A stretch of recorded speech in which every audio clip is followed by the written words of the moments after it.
Good. Hey, everyone. Welcome to the next bit on our IPCP module videos of why you should join the next pathway next February, the 27th. 27th, yeah. 7th, 2023. Good. So we just want to talk a little bit about how Identity Compass and the artificial intelligence brings an integral capacity to coaching. And we're going to have Jay talk us through how standard or traditional coaching works in the left-hand quadrants mainly, and how Identity Compass brings a more holistic, whole and integral approach to working with the client and also for you as a coach. So we're going to have a quick look at a slide and then Jay and I will have a conversation. So here we go, get ready. So this is the difference that makes the difference between subjectivity and objectivity. And it's massive in coaching because the whole field of coaching is basically grounded in the coach's and the client's subjectivity. So this is a game changer we're about to look at. Here we go. Good. So if we look at it, this is a map of the subjective or the inner experience and the objective or the outer experience of the individual, and as plural, as a collective, as part of a team, a group, a culture. Yeah. And so we're looking at the subjective and objective of the individual and the collective. If we look in the upper left quadrant, you'll see it's marked there in red. The inner experience of the coach counts for almost everything in conventional coaching. So that means that a coach not only has to be really well trained, but they've got to have gone through it themselves. And if they haven't gone through it themselves, they're going to find it really, really difficult to navigate contextually as well as subjectively the landscape they're taking the client through. Now, that plays out in stuff like high-performance sport where, hey, I'm not a Formula One driver, and nor do I need to be, in order to help another Formula One driver get their inner and outer game straight and right to be able to drive effectively to their potential. So currently coaching is grounded in the coach's map and the coachee's map. The coachee is bringing their subjectivity to here's the problem and here's what I want. The coach then says, well, given what you want and given the problem that I am hearing subjectively behind that problem is X. Oh, well, that kind of makes sense. And it all begins to land and they might work their way through it and it might be actually pretty useful. Good. In the lower left, second person perspective, then they are co-creating a shared map. Firstly, a shared map of current understanding, and secondly, a shared map of difference. And that's as far as conventional coaching can go. So left-hand quadrants. Left-hand quadrants.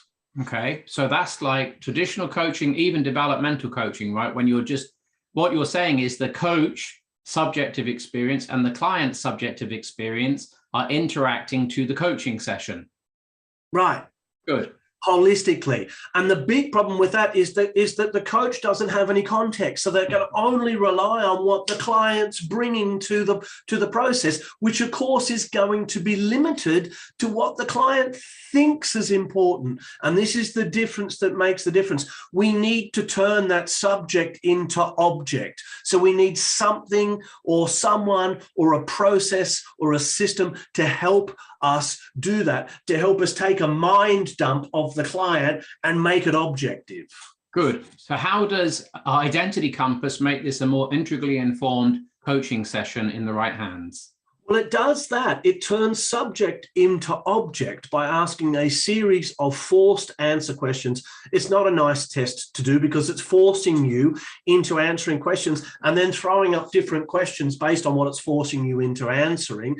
And so it's a forced answer test. So it feels like, well, neither of those are true, but it's taking you down a pathway where those small calculations start to play out in a big way in terms of your thinking pattern. It maps your thinking patterns in an objective, scientific, rational, logical way. Okay, and so what is a factual map aspect and what is the functional map aspect that we could have in a coaching session with Identity Compass supporting us? So the factual map is actually mapping out, given some scenarios in contexts. It uses the work context, but it's absolutely mapping cross-contextually. It's using the work context to map out thinking structures and place them out in a given way and shows how all of these thinking patterns interact with one another, and immediately helps you identify, using some AI technology, where the leverage point for the shift is for the client objectively. So that's the actual map. Even if the client doesn't see that subjectively, right? They don't remember. Oh, mostly they don't. Mostly the client will go, I disagree with that, but we can even show where their disagreement's coming from given the map.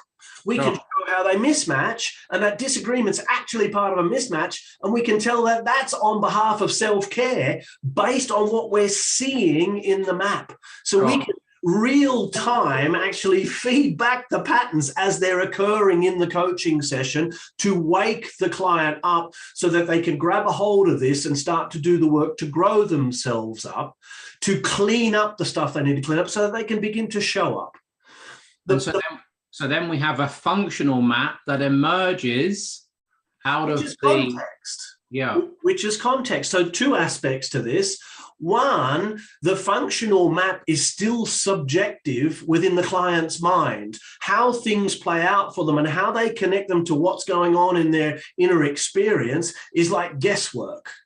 Yeah. Sure. With the functional map, we can bring context in and we can look at work, we can look at personal, we can look at primary relationships, we can look at children, we can look at parents, we can look at community, we can look at all of those aspects and ask, how does this play out for you in this context, to start to get an understanding of what's cross-contextual and what's actually contextual. That means that they can shift between their thinking between contexts, which means they have more flexibility in the lower right component, or less flexibility, telling us how rigid their thinking patterns are. Good. So let's summarize this with a couple of questions for you. So you've been coaching for a few years and you're an averagely good coach. Just give me a moment to relax my face. And so given that, what would you be happy to go on coaching people knowing Identity Compass is in the world and not have access to it? What difference has it made to you as an experienced coach, 15 years of coaching? Yeah. What difference can you see and benefit has Identity Compass brought to your actual corporate coaching? Has shown me that I've been guessing up until I got a hold of the Identity Compass. It's shown me that my guessing is fairly accurate, yet, because I'm a human being, actually quite limited. And so would I coach without it now? Absolutely not. I mean, I'm literally flying with one arm and one eye. And so, it's to really get to the level I need to get to genuinely find the leverage point with the client, the Identity Compass just adds far too much value for me to guess any longer. And it's from their perspective, right? I've had a client go, I don't agree. And I've said to the client, it wasn't me who filled in your Identity Compass, it was you. So I'm not saying this, actually you are. You're disagreeing and taking a polar response against yourself.